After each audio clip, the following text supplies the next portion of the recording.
Morning, Trainiacs. It is the 7th, is the final day here, final full day here in Boulder. That doesn't mean that it is a relaxed day. No. Far from it. Swim, run, podcast, pack, try to get some sleep. One of those might be negotiable.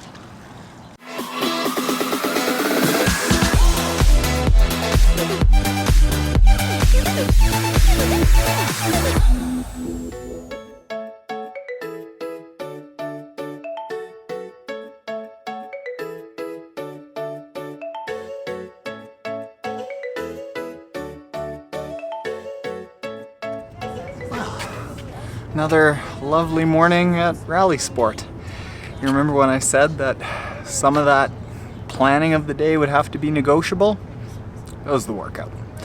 Instead of a hour 15 to hour 30 swim and an hour 15 to hour 30 run, it was a 56-minute swim, a 1 hour run. Something like 2,600 yards and 11.6 kilometers.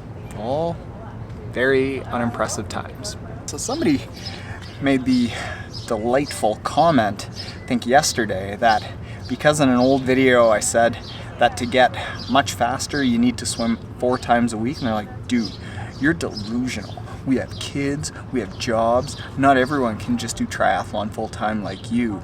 Give us some real advice. Well, do you want to hear the advice that will actually make you faster? Because that's it. And I'm not telling you that that's what you have to do.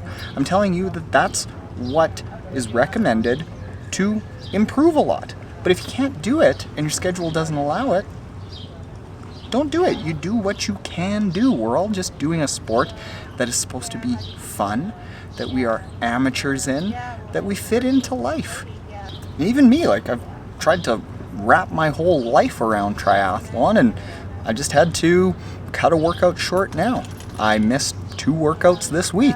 And for some context, I know somebody that has 2 kids, has a full-time job as a teacher, coaches a triathlon team as a part-time job, coaches about 8 to 12 athletes one-on-one, has a wife that works, and still fits in 15 to 20-hour weeks. So, is it that you don't have time, or that you are making excuses for yourself?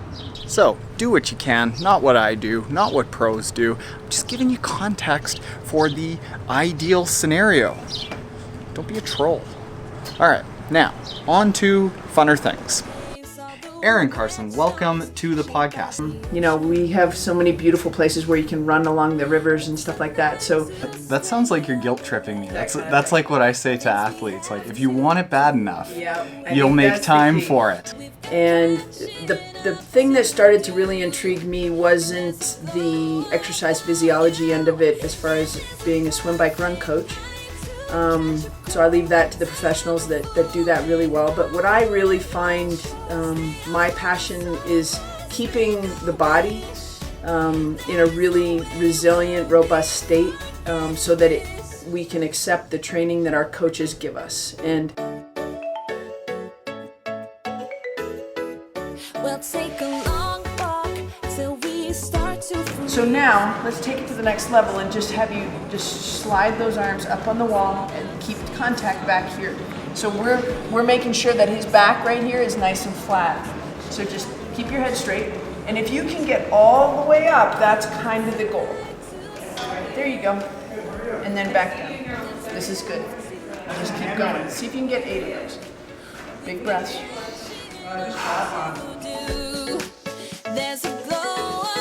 Thank you, Erin, for having me for Rallysport. Cheers.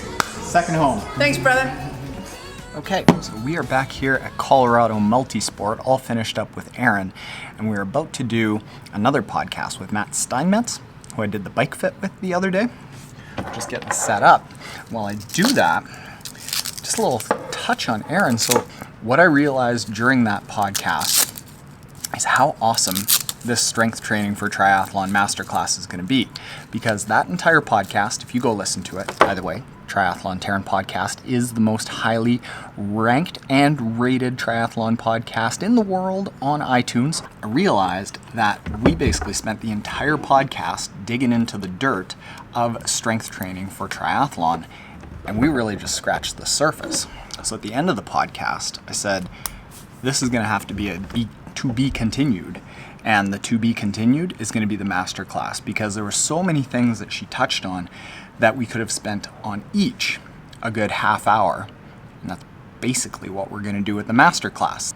It's going to be good. I am excited for that. Let's turn some lights on in here. Creepy. You know, with the bike position, with an aero helmet, with the right wheels, you need to carry bottles on your bike. Where do you put that? And I was really into that, and it was something new at the time where people just weren't thinking about that. And the first athlete that really gave me a shot was Craig Alexander.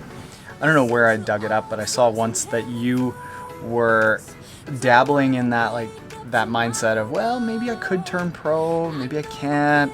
And as you said, doubt started creeping in here while you were in Boulder. But it was a time that you were at Kona, I think it was 2008, 2009, and you saw Crowley run out of the energy lab, and you're like, not for me.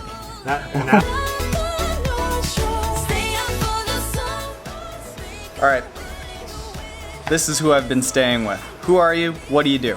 Tyler Ems, rock on. I live in Boulder. We're here in Boulder, Colorado. So I'm, I guess, a first-year pro. I work for IBM full-time, but trying to live the dream in triathlon. How fast did you need to go before turning pro? So my guideline to going pro was, all right, I'm gonna have to finish top 3 overall 3 times. What's different tactic-wise between amateur race, pro race? There's so much going on. So it starts from the swim. So it's either you want to make the front pack or the second pack. And then the bike, you want to find a good group on the bike and really kind of just work in that group and kind of go on from there. And then after that, it's a rabbit race, kind of to see what you can muster out on the half marathon. How fast are your half marathon times? So sub 120. Legit. Walk us through a training week. And this is a training week while you're still working full-time job. Yeah, so it's exhausting sometimes. So it all varies. So I'm usually training around 20 to 26 hours a week. So we have Friday, kind of recovering. Saturday is our long ride, so a 5-hour ride and then a run off the bike. Saturday we'll have like a 2-hour run with maybe a 2-hour or an hour of 30 low cadence work, and then a swim. Monday's easy. Tuesday is somewhat easy. Wednesday we hit it hard with a long bike.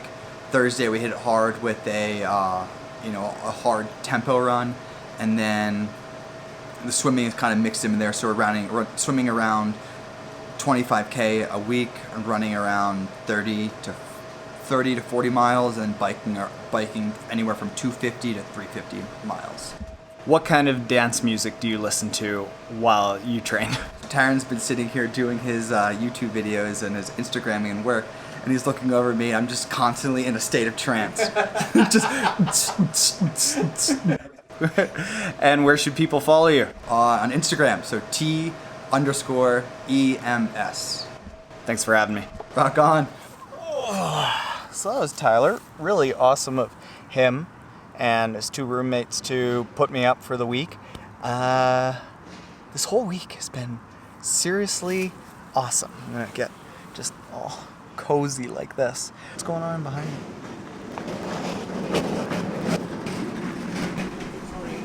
No, that's all right. So, yeah, no lessons, no takeaways, just a lot of fun. How about this? Comments below for how you like these Taren going to races series, because I'd like to do more. I think that there are some ways, talking with some of the companies this week, about how we can do more. Alright, Trainiacs, if you aren't already subscribed, hit the subscribe button below, and if you are subscribed, you are my Boulder.